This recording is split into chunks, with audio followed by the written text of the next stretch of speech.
Hello. Well, that was a wonderful introduction. I don't need to tell you much more about myself. I've got a presentation here. These are some slides that I've pulled out of a presentation that I give the team probably once every couple of months around how we win. So how do we know if we as a company are achieving our goals and doing what we set out to do? And so I've focused on part of that presentation which is centered around our core values, which ultimately drives everything you do. And this is a central plank in our recruitment strategy and just how we go about our daily lives at Vend. So Vend is software. It's all cloud-based. It's retail point of sale, which traditionally is kind of boring, but we try and make it a little bit more fun.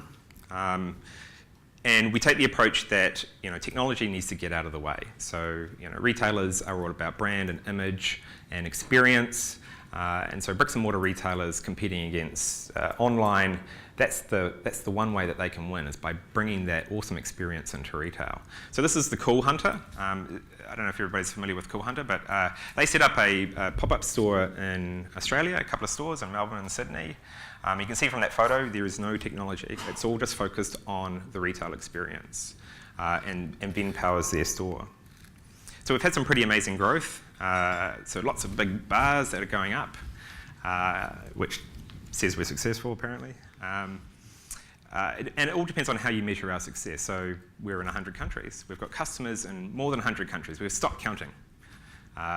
Well, there's a finite number of countries, but 100 countries,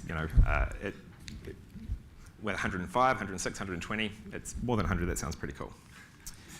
And so our journey started off, so we launched Vend just over 2 years ago, 2.5 years ago, and it was just me. I had the idea, built the software, launched it, got some customers, and it was great. People wanted to pay us money, or me money, for the software, so that was cool. But then I needed to very quickly find some people to come help me, because one person doesn't scale. It doesn't matter how amazing you are or how big your moustache is, you just can't do it yourself. So, in a year we grew to 11 people, and at the time I remember thinking, whoa, 11 people, reflecting back a year ago when there was only me, and I thought that was pretty special. This Christmas, there were 40 of us, and we're fast on the track to growing to 140 people, which is just crazy, right? Crazy, crazy. In 3 years, going to be 140 people. So how do you scale an organization like that? How do you keep everybody focused on how you win? And so I summarize it all down into this. And this is our recruitment strategy. If you're interviewing somebody, just think, is this the sort of person that you could sit next to on a plane for 12 hours? If the answer to that is probably no, then they're probably not the right fit. It's amazing how that just sorts the chaff from the wheat. What it's allowed us to do is build this culture. We're a little bit different. We're not your typical startup. We're not your typical company. We value fun and innovation, and so in order to foster that, we create an environment. So we surround ourselves. We create a culture that we want to surround ourselves with every day. So when you come into work, you get excited because you're going to see a whole bunch of friends, and you're going to do some really cool shit. And so the way that you define that is through your core values. And so we've got three headline core values, which I don't think these are particularly unique to us. I think if anybody really looked at why they do what they do, you will have fairly similar values to these. So the first one, we bring delight to retailers. We don't make software. We don't sell stuff. We want to make retailers' lives easier. We want them to be excited about us. That we want them to be excited about our software. But we want them to be excited about their business as well. Because it's all about them, right? So if they're winning, we're winning. So if we're dropping the ball, if we're making their life harder, then we're failing. It's just, that's obvious. But the self-serving side of this is that if you get your customers to be ultimately passionate about your product as well, then they become your mavens, they become your advocates, and they sell your software for you. And that's hugely powerful. Like a large chunk of our customer growth month on month comes from referrals, so it comes from other customers telling other customers about how awesome we are. And so this is a tough job, right? Because we need to be reminding ourselves about this every day and batting for retailers every single day. So if that means breaking rules, then sure, we grab a bat and we start swinging. Another thing that you've always got to remind yourself is that it's not always roses. Sometimes you screw up. And that's just part of being a high-growth company and doing, breaking the rules, is sometimes you screw up. But when you do, and you get negative feedback, you should treat that as treasure, If somebody's gone out of their way to tell you why you suck, then you should really listen to that and go, yeah, you know what? We suck. Sorry. How can we do better? How can we suck less? And this is something that, it just doesn't, your natural instinct is to be like, whoa, barrier up. You don't like us. Yeah, we don't like you. But you know what? There's nothing more rewarding than turning a negative experience into a positive experience. So having a customer who's having a really tough time, sometimes it's not you, sometimes it's just, retail's tough, business is tough. Sometimes you can just be the last person in a series of really unfortunate events, and they vent. And so you need to be able to turn that around and empower them and help them.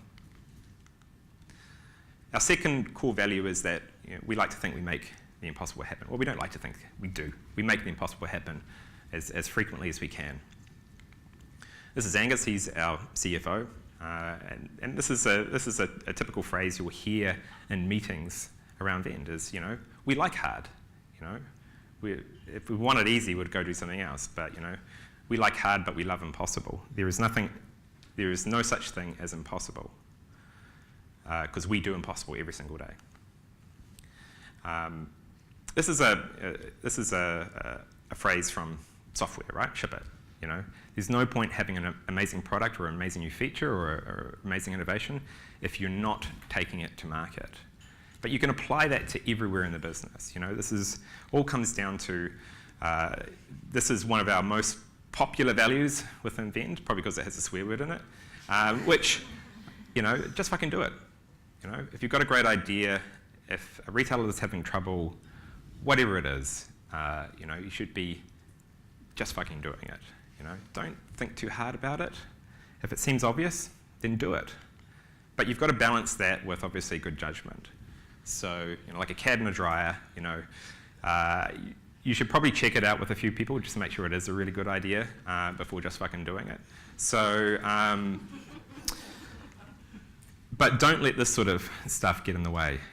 We like process, like any organisation. You should have a good level of sanity process or healthy process. Depends on how you define healthy. But anything that involves a fucking flowchart, forget it. So good stuff is like having regular planning meetings. That makes sense. You're getting people together and you're talking about stuff. That's communication. That's good. Lots of meetings, probably not so good. Having solid processes. We're a software company, so we have fairly formal processes around how we release new software. We release new software probably 4 times a day. We're releasing new software, which scares the bejesus out of some software companies. But we've got good, solid process around that, so we can safely. It's literally pushing a button. We can push a button and deploy new software whenever we want. I could just walk over to any random computer and push a button and deploy software if I wanted to, because we've got good, solid process behind us to support that. But the bad process is, anything that requires, more than 3 people or 2 people to make a decision. If you want to move your desk and you feel like you have to ask somebody, then that's probably a good example of bad process. Our third value is really, how we treat each other, because it's all about surrounding yourself with people that you want to be around, and so you need to look after your family, right? You need to take care of each other. And so, if somebody's moving on the weekend, would you go and move sofas for them? Maybe not, Weekends are quite valuable, so maybe you wouldn't help everybody moving house every single weekend. But it's more about like if like somebody in support is having trouble with a particular customer, even though you're in sales or you're in product or you're in a completely different department, would you go and sit with them and help them through that issue? Because ultimately it comes back to that first value, right, which is bringing delight to retailers. And of course, just fucking do it.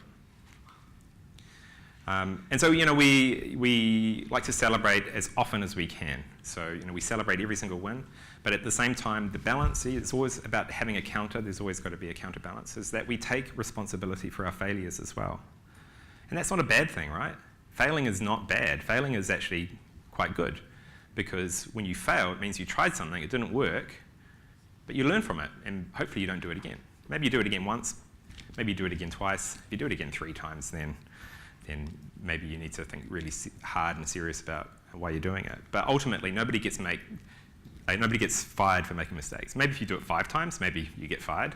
But then generally, we try and encourage people just fucking do it, make a decision, see how it works. If it doesn't work out, hey, we learn. We handpick our family. So, that all comes back to surrounding ourselves by people we want to be surrounded with. And so people often ask me, it's like, well, isn't Vend full of middle-aged white guys with moustaches? Because surely that's the sort of people that you'd like to hang out with. But strangely, no. We've actually got quite a diverse group of people. Our ratio of male to female in the software company is, I think we're 1/3 female, which is actually quite high for a software company. It's not just a sausage fest at Vend. We've got 3 Frenchmen. I mean, what the fuck's up with that, So, we're pretty diverse, We've probably filled our French quota, so we're looking for some Germans and some... This is one of my favourite ones. So, when it comes to making decisions, we use data for truth. But in the absence of data, we just fucking do it, right? We just make a decision. Any decision is better than no decision. But it's important that somebody decides. And if you make a mistake, that's not the end of the world. And the counter to that is no silent disagreement. If somebody makes a decision and you're not happy with it, you should say something. And we encourage people to say something. When people do, we get in behind them and say, "That's great. I'm glad you disagree with this decision." Doesn't mean we'll change the decision, but it means that everybody feels like they have their opportunity to voice their concerns as to why an idea is good or bad. And we celebrate that. Because we don't act like dicks. We treat everybody how they want to be treated, not how we think we want to be treated, how we think they want to be treated. And that's why we love retailers, we love impossible things, and we love each other. We love you, dude. Thanks.